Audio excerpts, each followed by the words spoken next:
I'm Bill Connerly. I'm the outreach leader here at Castine Church, and I have with me today Scott Hilgendorf from Cowboys at the Cross. Scott heads up the Cowboys of the Cross, a ministry dedicated to bringing cowboy church to rodeos and bull riders across North America. So tell us a little bit shortly about how Cowboys of the Cross was started. Well, it was a ministry that existed under a different name. Riding for Christ Ministries was what it was originally called.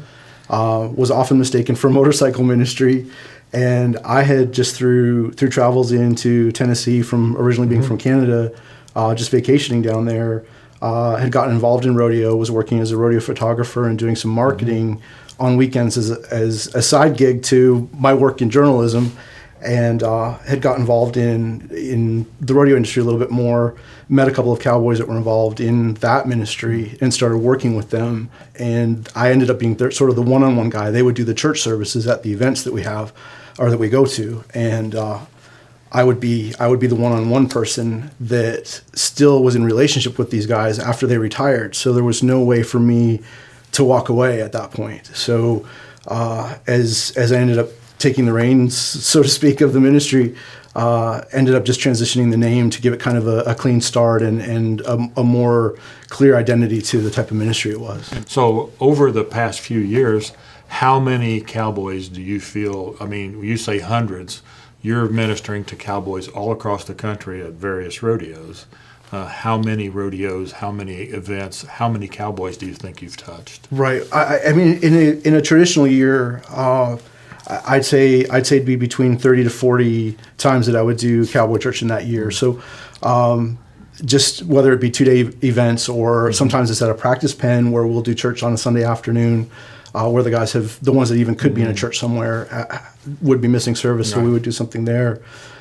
So face-to-face contact, most of where I operate between the Ontario connection and now living in Tennessee, would be from Michigan to Florida, but that puts me in contact face to face with 400 or 500 cowboys in a season, depending on the different associations.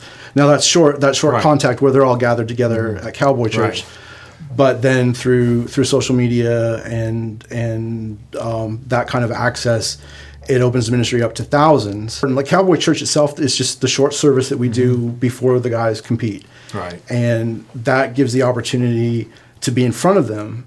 But then when something happens in their life that challenges them or disrupts things, they remember me, that I'm out there, and I'll hear from them, or I'll touch base with them when I find out something's gone on. So that face-to-face contact, even if it's just through that service and we didn't get to have a full conversation, it makes it easier for them to reach out, or for me to reach out to them, that there's still that familiarity and trust. So you provide spiritual guidance in church for bull riders, ropers, and the all-American cowboy. I read in one of your articles that just like getting on the back of a bull or reaching to grab that steer, finding salvation takes courage. And that's so true. But could you care to share one of those stories of a young man that you helped find salvation? I was on a vacation down here. It was before I was doing the ministry in a full-time capacity.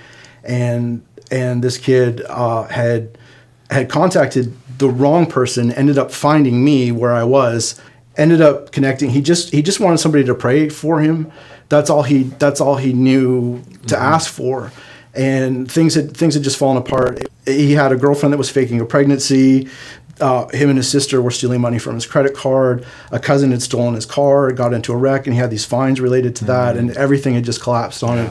So I ended up, sight unseen, didn't know him from anyone, and drove up about an hour and a half from where I was to where he stayed.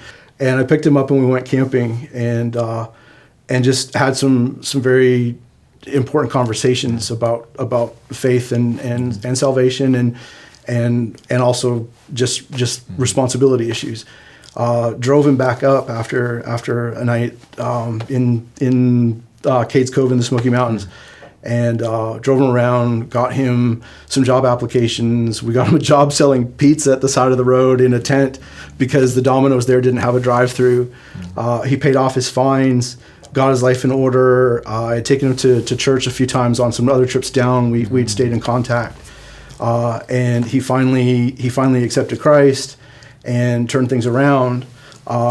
We stayed in contact for a while. I would spend time with him on some of the trips, and then just he didn't need me anymore, and that's normal. Right. My time with him was done, and we just kind of faded away. But when I got down here into the States to do ministry for the first time full time, I had just quit what was going to be a successful career. And I was living in my van. I was living in one of the guys that I first got involved with. I was living in his old room that was half closet at that point because his parents were using it as storage. And I was terrified of what have I done? What have I done? And he tracked me down at that same number again, not knowing I should be there. And it was the only number he could find for me. And I happened to be there. And he wanted me to know that he was the associate pastor at a church in Greenville, Tennessee at that point. So, I mean, there was a life that just completely changed. What a transformation. So is there anything you'd like to tell our congregation about your ministry or anything about you that you would like for them to know before we close here? Sure. I mean, just that this, I mean, the last couple of years, there's been circumstances that have made it difficult for me to spend the time that I would normally spend. Certainly last year with COVID, all of our events around here were canceled. So there'll be a few faces in the church that know me that haven't seen me in quite some time now. But this is still a home base for me. And I'm looking forward to this summer. I'll be able to plan at least one road trip where I'll be here for a week or so. Good. Where we have fair season. There'll be events all through the course of a couple of weeks. There'll be multiple events to go to, as long as everything stays on track the way it's supposed to be. Good. So this will be home base again this summer. Well, good. Well, we're glad to have you. We're really proud to support you and proud of the ministry you do. And if anybody wanted to know more about your ministry, we have your cards on file and on our outreach wall. So if anybody wanted to know more, and if they wanted to contact you, they could go to cowboysofthecross.com. Correct. And they could be in contact to learn more about what you do and what the ministry does.